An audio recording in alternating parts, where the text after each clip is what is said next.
കാനഡയിലെ താൽക്കാലിക വിദേശ തൊഴിലാളികൾക്കും അവിടെ പുതിയ വർക്ക് പെർമിറ്റിനായി അപേക്ഷ കാത്തിരിക്കുന്ന ആയിരക്കണക്കിന് പ്രവാസികൾക്കും പ്രത്യേകിച്ച് മലയാളി സമൂഹത്തിന് വളരെ നിർണായകമായ വലിയൊരു ആശ്വാസ വാർത്തയുമായാണ് ഞാൻ ഇന്ന് വന്നിരിക്കുന്നത്. കാനഡയിലെ ഇമിഗ്രേഷൻ വകുപ്പായ IRCC തങ്ങളുടെ ഇമിഗ്രേഷൻ ചട്ടങ്ങളിൽ വളരെ സുപ്രധാനമായ ഒരു മാറ്റം വരുത്തിയിരിക്കുകയാണ്. കാനഡയിൽ നിലവിൽ മെയിൻറ്റെയിൻ സ്റ്റാറ്റസിൽ കഴിയുന്ന വിദേശ തൊഴിലാളികൾക്ക് നൽകുന്ന വർക്ക് ഓതറൈസേഷൻ സപ്പോർട്ട് ലെറ്ററുകളുടെ കാലാവധി ഇരട്ടിയായി വർദ്ധിപ്പിച്ചിരിക്കുകയാണ്. മുൻപ് 180 ദിവസമായിരുന്ന ഈ കാലാവധി ഇപ്പോൾ ഒറ്റയടിക്ക് 365 ദിവസമായി, അതായത് ഒരു വർഷമായി IRCC ഉയർത്തിയിരിക്കുന്നു. കാനഡ സമയം ഏപ്രിൽ 27, 2026 പുറത്തിറക്കിയ ഏറ്റവും പുതിയ പ്രോഗ്രാം ഡെലിവറി നിർദ്ദേശങ്ങളാണ് ഇമിഗ്രേഷൻ ഉദ്യോഗസ്ഥർക്ക് ഈ മാറ്റം വരുത്താൻ IRCC ഔദ്യോഗികമായി നിർദ്ദേശം നൽകിയിരിക്കുന്നത്. എന്താണ് ഈ മെയിൻറ്റെയിൻ സ്റ്റാറ്റസ്? ആർക്കൊക്കെയാണ് ഈ 365 ദിവസത്തെ നിയമം ബാധകമാകുന്നത്? കാനഡയിലെ പ്രവാസികളുടെ ജോലിയെയും ജീവിതത്തെയും ഇതെങ്ങനെ ബാധിക്കും? ഈ വിഷയങ്ങളിലെല്ലാം വളരെ ലളിതമായി തന്നെ ഉത്തരം നൽകാം. നമുക്ക് ആദ്യം തന്നെ വളരെ അടിസ്ഥാനപരമായ ഒരു കാര്യം മനസ്സിലാക്കാം. എന്താണ് ഈ മെയിൻറ്റെയിൻ സ്റ്റാറ്റസ്? കാനഡയിൽ താൽക്കാലികമായി ജോലി ചെയ്യുന്ന ഒരാളുടെ വർക്ക് പെർമിറ്റ് കാലാവധി അവസാനിക്കാറാകുമ്പോൾ അവർ നിയമപരമായി കാനഡയിൽ തുടർന്ന് ജോലി ചെയ്യുന്നതിനായി പുതിയൊരു വർക്ക് പെർമിറ്റിനോ അല്ലെങ്കിൽ നിലവിലുള്ളതിന്റെ എക്സ്റ്റൻഷനായോ അപേക്ഷിക്കാറുണ്ട്. നിങ്ങളുടെ കയ്യിലുള്ള പഴയ വർക്ക് പെർമിറ്റ് കാലാവധി തീരുന്നതിന് മുൻപായി നിങ്ങൾക്ക് കാനഡയ്ക്കുള്ളിൽ നിന്ന് തന്നെ ഓൺലൈനായി അപേക്ഷ സമർപ്പിച്ചിട്ടുണ്ടെങ്കിൽ ആ പുതിയ അപേക്ഷയിൽ ഇമിഗ്രേഷൻ വകുപ്പ് ഒരു അന്തിമ തീരുമാനം എടുക്കുന്നതുവരെ നിങ്ങൾക്ക് കാനഡയിൽ നിയമപരമായി തുടരാനും പഴയ വർക്ക് പെർമിറ്റിലെ അതേ നിബന്ധനകളോടെ ജോലി ചെയ്യാൻ സാധിക്കും. ഈ അവസ്ഥയാണ് മെയിൻറ്റെയിൻ സ്റ്റാറ്റസ് എന്ന് വിളിക്കുന്നത്. മുൻപ് ഇതിനെ ഇംപ്ലോയ്ഡ് സ്റ്റാറ്റസ് എന്ന് വിളിച്ചിരുന്നു. നിങ്ങൾ ഇത്തരത്തിൽ അപേക്ഷ സമർപ്പിച്ചു കഴിഞ്ഞാൽ IRCC നിങ്ങളുടെ ഓൺലൈൻ അക്കൗണ്ടിലേക്ക് ഒരു കത്തയക്കും. ഇതിനെയാണ് വർക്ക് ഓതറൈസേഷൻ സപ്പോർട്ട് ലെറ്റർ എന്ന് പറയുന്നത്. നിങ്ങളുടെ പഴയ വർക്ക് പെർമിറ്റ് കാലാവധി കഴിഞ്ഞാലും പുതിയ പെർമിറ്റ് വരുന്നത് വരെ നിങ്ങൾക്ക് ജോലി ചെയ്യാൻ നിയമപരമായ അധികാരമുണ്ടെന്ന് നിങ്ങളുടെ തൊഴിലുടമയ്ക്കോ അല്ലെങ്കിൽ ഹെൽത്ത് ഇൻഷുറൻസ് കമ്പനികൾക്കോ കാണിച്ചു കൊടുക്കാനുള്ള ഔദ്യോഗിക രേഖയാണിത്. ഇതുവരെ ഈ കത്തുകളിൽ രേഖപ്പെടുത്തിയിരുന്ന വാലിഡിറ്റി അല്ലെങ്കിൽ കാലാവധി വെറും 180 ദിവസമായിരുന്നു, അതായത് 6 മാസം. എന്നാൽ പുതിയ ഇമിഗ്രേഷൻ അപ്ഡേറ്റ് പ്രകാരം ഇനി മുതൽ ഈ സപ്പോർട്ട് ലെറ്ററുകൾക്ക് 365 ദിവസത്തെ കാലാവധി ഉണ്ടായിരിക്കും, അതായത് ഒരു വർഷം. ഇവിടെ നമ്മൾ ചിന്തിക്കേണ്ട മറ്റൊരു സുപ്രധാന ചോദ്യമുണ്ട്. എന്തുകൊണ്ടാണ് പെട്ടെന്ന് കനേഡിയൻ ഗവൺമെന്റ് ഇങ്ങനൊരു മാറ്റത്തിലേക്ക് പോയത്? ഇതിന് പിന്നിൽ കാനഡയിലെ നിലവിലെ ഇമിഗ്രേഷൻ പ്രോസസ്സിംഗ് സമയത്തിന്റെ വലിയൊരു യാഥാർത്ഥ്യമുണ്ട്. നമുക്കറിയാം, സമീപകാലത്തായി കാനഡയിലേക്ക് വരുന്ന അപേക്ഷകളുടെ എണ്ണം വലിയ രീതിയിൽ വർദ്ധിച്ചിട്ടുണ്ട്. പല കാരണങ്ങൾ കൊണ്ട് വിവിധ വർക്ക് പെർമിറ്റ് സ്ട്രീമുകളിലെ അപേക്ഷകൾ പ്രോസസ് ചെയ്തു തീർക്കാൻ IRCCക്ക് 6 മാസത്തിൽ കൂടുതൽ സമയമെടുക്കുന്നുണ്ട്.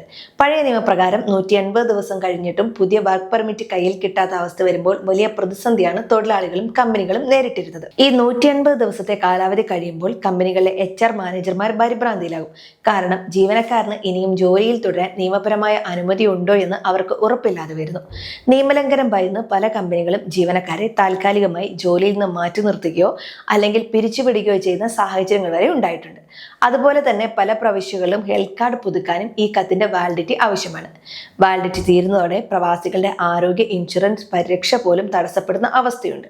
ഈ വലിയൊരു ഭരണപരമായ നൂലാമാലയും പ്രവാസികളുടെയും തൊഴിലുടമകളുടെയും മാനസിക സമ്മർദ്ദവും ഒഴിവാക്കാനാണ് ഒട്ടാവ ഈ സുപ്രധാന ചുവടുവെപ്പ് നടത്തിയിരിക്കുന്നത്. പ്രോസസ്സിംഗ് വൈകിയാലും തൊഴിലാളികൾക്ക് കമ്പനികളിൽ തടസ്സമില്ലാതെ തുടരാൻ ഇത് വഴിയൊരുക്കുന്നു. കാനഡയിലെ ഇമിഗ്രേഷൻ നിയമവിദഗ്ധരും വക്കീലന്മാരും ഈ പ്രശ്നത്തെക്കുറിച്ചും ഈ മാറ്റത്തെക്കുറിച്ചും പറയുന്ന ചില കാര്യങ്ങൾ നമ്മൾ ശ്രദ്ധിക്കണം. ഇവിടെ ഏറ്റവും പ്രധാനമായി നമ്മൾ മനസ്സിലാക്കേണ്ടത് ഈ 365 ദിവസത്തെ കാലാവധി കൂട്ടിയതുകൊണ്ട് കാനഡയിലെ മെയിൻറ്റെയിൻ സ്റ്റാറ്റസിന്റെ അടിസ്ഥാനപരമായ ലീഗൽ ഫ്രെയിംവർക്കിൽ യാതൊരു മാറ്റവും വന്നിട്ടില്ല എന്നാണ്. കാനഡയുടെ immigration and refugee protection regulation section 186 പ്രകാരമാണ് ഈ മെയിൻറ്റെയിൻ സ്റ്റാറ്റസ് ഭരിക്കപ്പെടുന്നത്. അതായത് ആ കത്തിൽ 365 ദിവസം എന്ന് എഴുതിയിട്ടുണ്ടെങ്കിലും നിങ്ങളുടെ യഥാർത്ഥ വർക്ക് പെർമിറ്റ് അപേക്ഷ അതിനു മുൻപ് തന്നെ IRCC നിരസിക്കുകയോ അല്ലെങ്കിൽ നിങ്ങൾക്ക് തന്നെ അപേക്ഷ പിൻവലിക്കുകയോ ചെയ്താൽ ആ നിമിഷം നിങ്ങളുടെ മെയിൻറ്റെയിൻ സ്റ്റാറ്റസ് ഇല്ലാതാകും. കത്തിലെ തീയതിക്ക് പിന്നെ യാതൊരു വിലയും ഉണ്ടായിരിക്കില്ല. നിങ്ങൾ ഉടൻ തന്നെ ജോലി ചെയ്യുന്നത് നിർത്തേണ്ടിയും വരും. നേരെ തിരിച്ചോ, ഒരു വർഷം കഴിഞ്ഞിട്ടും നിങ്ങളുടെ അപേക്ഷയിൽ IRCC ഒരു തീരുമാനവും എടുത്തിട്ടില്ല എങ്കിൽ പോലും നിങ്ങൾ കാനഡയിൽ തന്നെ തുടരുകയാണെങ്കിൽ നിങ്ങൾക്ക് നിയമപരമായി ജോലി ചെയ്യാം. കാരണം മെയിൻറ്റെയിൻ സ്റ്റാറ്റസ് നിലനിൽക്കുന്നത് ഇമിഗ്രേഷൻ വകുപ്പ് ഒരു അന്തിമ തീരുമാനം എടുക്കുന്നത് വരെയാണ്, അല്ലാതെ ഈ കത്തിലെ തീയതി തീരുന്നത് വരെയല്ല. ചുരുക്കത്തിൽ കമ്പനികൾക്കും മറ്റ് സർക്കാർ ഏജൻസികൾക്കും ബോധ്യപ്പെടാൻ വേണ്ടിയുള്ള ഒരു റിയലിസ്റ്റിക് ടൈം വിൻഡോ മാത്രമാണ് IRCC ഇപ്പോൾ ഒരുക്കി നൽകിയിരിക്കുന്നത്. ഇതോടൊപ്പം തന്നെ ഒന്നിലധികം വർക്ക് പെർമിറ്റ് അപേക്ഷകൾ ഒരേ സമയം സമർപ്പിക്കുന്ന സങ്കീർണമായ കേസുകളെക്കുറിച്ചും IRCC തങ്ങളുടെ ഗൈഡൻസിൽ വിശദീകരണങ്ങൾ നൽകിയിട്ടുണ്ട്. പലപ്പോഴും പ്രവാസികൾ ചെയ്യുന്ന ഒരു കാര്യമാണ്. നമുക്ക് രണ്ട് ലളിതമായ സാഹചര്യങ്ങളിലൂടെ ഇത് പറയാം. നിങ്ങളുടെ കയ്യിലുള്ള ഒറിജിനൽ വർക്ക് പെർമിറ്റ് കാലാവധി തീരുന്നതിന് മുൻപ് തന്നെ നിങ്ങൾ ആദ്യത്തെ എക്സ്റ്റൻഷൻ അപേക്ഷ നൽകി. ആ ആദ്യത്തെ അപേക്ഷ ഇപ്പോഴും പ്രോസസ്സിംഗിലാണ്. അതിനിടയിൽ നിങ്ങൾ രണ്ടാമത് മറ്റൊരു വർക്ക് പെർമിറ്റ് അപേക്ഷ കൂടി സമർപ്പിക്കുന്നു. ഇങ്ങനെയുള്ള സാഹചര്യത്തിൽ നിങ്ങളുടെ ആദ്യത്തെ അപേക്ഷ ഏതെങ്കിലും കാരണവശാൽ നിരസിക്കപ്പെട്ടാൽ പോലും രണ്ടാമത്തെ അപേക്ഷ ഒറിജിനൽ പെർമിറ്റ് തീരുന്നതിന് മുൻപാണ് നൽകിയത് എന്നതിനാൽ നിങ്ങളുടെ മെയിൻറ്റെയിൻ സ്റ്റാറ്റസ് സുരക്ഷിതമായിരിക്കും. നിങ്ങൾക്ക് തുടർന്നും ജോലി ചെയ്യാം. നിങ്ങളുടെ ഒറിജിനൽ വർക്ക് പെർമിറ്റ് കാലാവധി കഴിഞ്ഞു. നിങ്ങൾ ആദ്യത്തെ അപേക്ഷ കൃത്യസമയത്ത് നൽകിയതുകൊണ്ട് നിലവിൽ മെയിൻറ്റെയിൻ സ്റ്റാറ്റസിലാണ്. എന്നാൽ ഒറിജിനൽ പെർമിറ്റ് കാലഹരണപ്പെട്ടതിന് ശേഷമാണ് നിങ്ങൾ രണ്ടാമതൊരു അപേക്ഷ സമർപ്പിക്കുന്നതെങ്കിൽ അത് നിങ്ങൾക്ക് യാതൊരു വിധത്തിലുള്ള അധിക സംരക്ഷണവും നൽകില്ല. ആദ്യത്തെ അപേക്ഷ നിരസിക്കപ്പെടുന്ന നിമിഷം നിങ്ങളുടെ ജോലി ചെയ്യാനുള്ള അവകാശവും നഷ്ടപ്പെടും. അതുകൊണ്ട് ഒന്നിലധികം അപേക്ഷകൾ നൽകുമ്പോൾ ഡേറ്റുകൾ കൃത്യമായി നോക്കി പ്രൊഫഷണൽ സഹായത്തോടെ മാത്രം മുന്നോട്ട് പോകാൻ ശ്രദ്ധിക്കുക. ഈ നിയമം കേൾക്കുമ്പോൾ എല്ലാവർക്കും സന്തോഷം തോന്നാം. എന്നാൽ ഒരു കാര്യമുണ്ട്, കാനഡയിലുള്ള എല്ലാ താൽക്കാലിക താമസക്കാർക്കും ഈ 365 ദിവസത്തെ ഇളവ് ലഭിക്കില്ല. ആരൊക്കെയാണ് ഇതിൽ നിന്ന് ഒഴിവാക്കിയിരിക്കുന്നത് കൂടി നമ്മൾ അറിഞ്ഞിരിക്കണം. ഒന്നാമതായി പോസ്റ്റ് ഗ്രാജുവേഷൻ വർക്ക് പെർമിറ്റ് അപേക്ഷകർ. കാനഡയിൽ പഠനം കഴിഞ്ഞ് PGWPക്ക് അപേക്ഷിക്കുന്ന വിദ്യാർത്ഥികൾക്ക് ലഭിക്കുന്ന കത്തുകൾ സാധാരണ 180 ദിവസത്തെ വാലിഡിറ്റിയിലാണ് വരുന്നത്.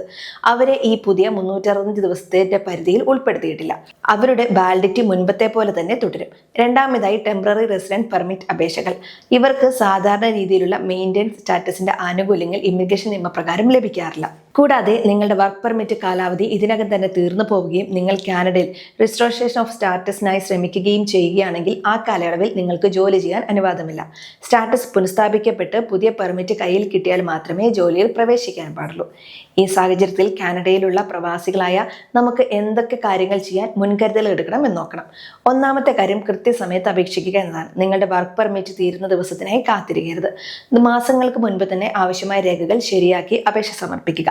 ഓൺലൈൻ പോർട്ടലിൽ അപേക്ഷ സബ്മിറ്റ് ചെയ്യുമ്പോൾ ഉണ്ടാകാനിടയുള്ള സാങ്കേതിക തകരാറുകൾ ഒഴിവാക്കാൻ ഇത് സഹായിക്കും. രേഖകൾ സൂക്ഷിക്കുക. നിങ്ങൾ അപേക്ഷ സമർപ്പിച്ചു കഴിഞ്ഞാൽ ലഭിക്കുന്ന അക്നോളജ്മെന്റ് ഓഫ് റെസീറ്റ്, ഫീസ് അടച്ച രസീത്, പോസ്റ്റൽ വഴിയാണ് അയച്ചതെങ്കിൽ അതിന്റെ ട്രാക്കിംഗ് വിവരങ്ങൾ, കൂടാതെ IRCC അക്കൗണ്ടിൽ വരുന്ന പുതിയ VPEXT ലെറ്റർ എന്നിവ കൃത്യമായി പ്രിന്റ് എടുത്ത് കയ്യിൽ തന്നെ സൂക്ഷിക്കണം. മറ്റൊന്ന്, തൊഴിലുടമയുമായി സംസാരിക്കുക. ഈ പുതിയ 365 ദിവസത്തെ നിയമമാറ്റത്തെക്കുറിച്ച് നിങ്ങളുടെ കമ്പനിയിലെ HR വിഭാഗത്തിന് ഒരുപക്ഷെ അറിവുണ്ടായിക്കൊള്ളണമെന്നില്ല. IRCCയുടെ ഔദ്യോഗിക വെബ്സൈറ്റിലെ ഈ പുതിയ ഡെലിവറി ഇൻസ്ട്രക്ഷൻസ് ലിങ്ക് അവർക്ക് അയച്ചു കൊടുത്ത് ബോധ്യപ്പെടുത്തണം. ഇത് നിങ്ങളുടെ ജോലി സുരക്ഷിതമാക്കാൻ സഹായിക്കും. മറ്റൊന്ന്, യാത്രകൾ ഒഴിവാക്കുക. വളരെ പ്രധാനപ്പെട്ട മറ്റൊരു കാര്യം, നിങ്ങൾ മെയിൻറ്റെയിൻ സ്റ്റാറ്റസിലായിരിക്കുമ്പോൾ കാനഡയ്ക്ക് പുറത്തേക്ക് യാത്ര ചെയ്യുന്നത് പരമാവധി ഒഴിവാക്കുക. നിങ്ങൾ കാനഡ വിട്ടാൽ നിങ്ങളുടെ മെയിൻറ്റെയിൻ സ്റ്റാറ്റസ് നഷ്ടപ്പെടും. പിന്നീട് തിരികെ വന്ന് ജോലി ചെയ്യാനുള്ള അവകാശവും ഇല്ലാതാകും. വളരെ ലളിതമായി പറഞ്ഞാൽ കാനഡയിൽ വർക്ക് പെർമിറ്റ് പുതുക്കാൻ കൊടുത്ത് കാത്തിരിക്കുന്ന തൊഴിലാളികൾക്ക് വലിയൊരു തലവേദനയും ഭയവുമാണ് ഈ പുതിയ പരിഷ്കരണത്തിലൂടെ ഇല്ലാതായിരിക്കുന്നത്. കാനഡയിലെ ബിസിനസ്സുകൾ തടസ്സമില്ലാതെ മുന്നോട്ട് കൊണ്ടുപോകാനും ലേബർ മാർക്കറ്റിലെ പ്രതിസന്ധികൾ ഒഴിവാക്കാനും ഒട്ടാവ എടുത്ത തീരുമാനം സ്വാഗതാർഹമാണ്. കാനഡയിലെ ഇമിഗ്രേഷൻ വാർത്തകളിലും നിയമങ്ങളിലും എപ്പോൾ വേണമെങ്കിലും മാറ്റങ്ങൾ വരാം. അതുകൊണ്ട് വിശ്വസനീയമായ സ്രോതസ്സുകളിൽ നിന്ന് മാത്രം വിവരങ്ങൾ ശേഖരിക്കുക. കാനഡയിലെ ഇമിഗ്രേഷൻ സംബന്ധിച്ച ഏറ്റവും പുതിയ വാർത്തകളും കൃത്യമായ വിശകലനങ്ങളും നിരന്തരം അറിയാൻ ഞങ്ങളുടെ ചാനൽ സബ്സ്ക്രൈബ് ചെയ്യാൻ നിങ്ങൾ മറക്കരുത്. ഈ വീഡിയോ സുഹൃത്തുക്കളിലേക്ക് ഷെയർ ചെയ്യുക.